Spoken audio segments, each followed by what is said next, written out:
Hello BookTube, it's Ben here from the History Fella channel again. I'm here today with a book haul. In fact, it's the second part of the book haul, so one should have dropped yesterday with a load of pen and sword books, and I'm here with the second half of that video now. So we'll get started with that. The first book is part of a series called Find, Fix and Strike. But anyway, the book's called Armoured Warfare in the British Army from 1914 to 39. And that's written by Dick Taylor, published by Pen and Sword Books, and it's priced at £25, or in the US it's $49.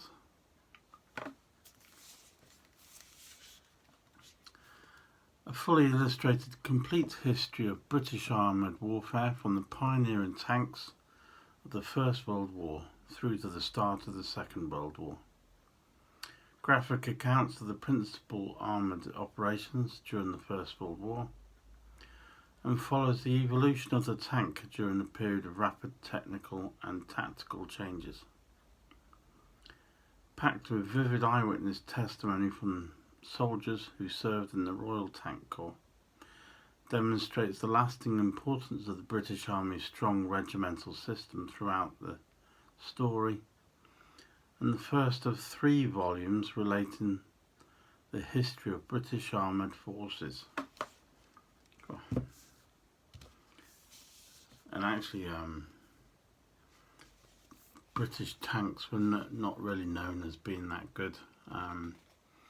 This was one of the first, this picture here is one of the first British made tanks, and that actually had a good reputation, but kind of from then on the British tanks weren't seen as, they were a bit small, didn't really fire missiles very well, the armour wasn't very good or up to standard, and you could get your tanks in various other different countries that were far better. But anyway, I look forward to that because that's going to be turn into a 3-volume set. Right, the next one you might think, oh, this is a little different or a little bit of off the usual subject matter, Ben, but it's called Sex and Sexuality in Tudor England, written by Carol McGrath. And the reason that I'm reviewing this book is because about a year ago I, for some reason, mistakenly volunteered to review a previous Sex and Sexuality book. I think it was in the Georgian period, by mistake. But actually I quite enjoyed the book. It was quite an interesting read, and I think I've read 3 or 4 different books on this particular subject, on sex and sexuality, and they've all been really good, quite revealing, and it's not written in a bawdy way or a salacious way, but it's quite an educated way, I suppose. It doesn't, it's not there to make fun of sex or relationships and that sort of thing. It's actually quite good. It says everything you ever wanted to know about sex in the Tudor England peeks beneath the bedsheets of the late 15th and early 16th century England to offer a genuine understanding of the romantic and sexual habits of our Tudor ancestors. Sex and childbirth were a matter of life or death for the Tudors. Henry VIII beheaded 2 of his queens for infidelity, and Elizabeth I's virginity was a major feature of her reign. This book explores both the monarchy and everyday life, covering everything from famous scandals, morality and contraception, to Tudor fashion and attempts to cure sexual disease. That's priced at £20 and it's published by Pen and Sword Books.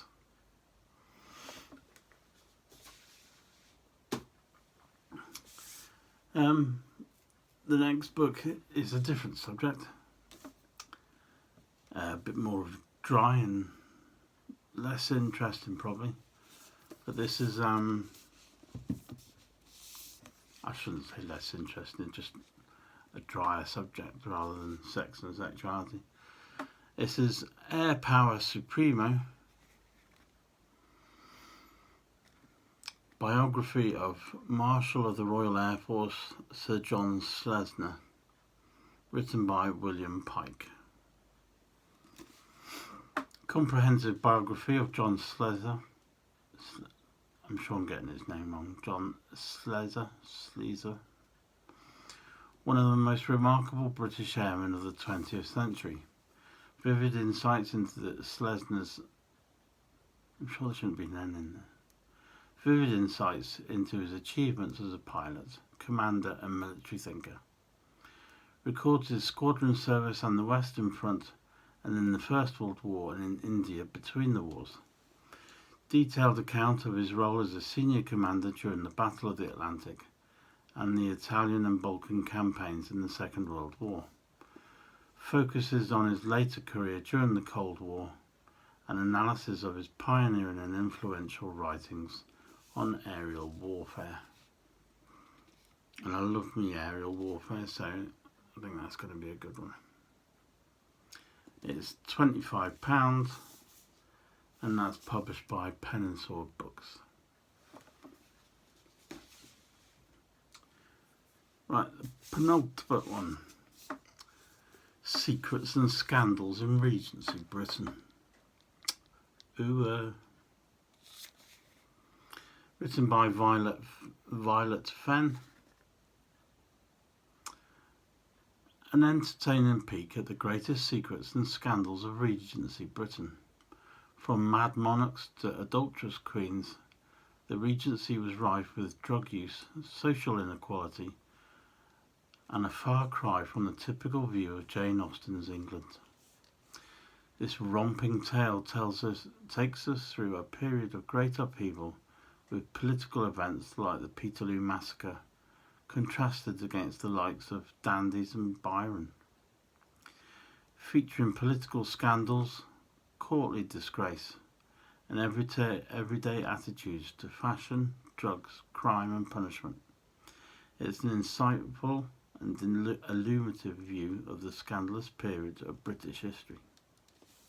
That's quite hard to read then because the text in the background kind of make it harder to read. But Secrets and Scandals in the Regency Britain, Sex, Drugs and Proxy Rule. Written by Violet Fenn. Published by Pen and Sword Books, and in the UK that's £20. Or in the US it's $39. Remember, I will leave a link to the publishers below these videos, so if you fancy any of the books or purchasing them for yourself, you can feel free to do that. Now this book is based on, or I'll say in the blurb at the back, Outlander and the Real Jacobites. Scotland's Fight for the Stuarts. And that's written by Shona Kinsella. Published by Pen and Sword Books and priced at £20 again here in the UK.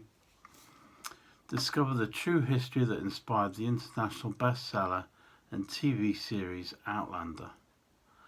Outlander has brought the story of the Jacobite uprising of 1745 to the popular imagination.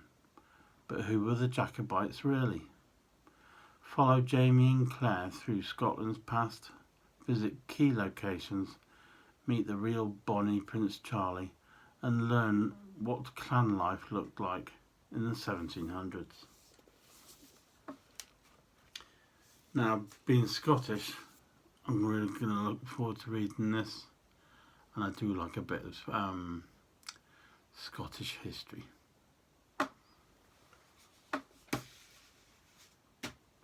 So there we go, that's all my books at the moment. After collecting all these pen and sword books, or being sent them, I've now got a huge TBR list. I think we're looking at close to 30 books I've got to get started on reading.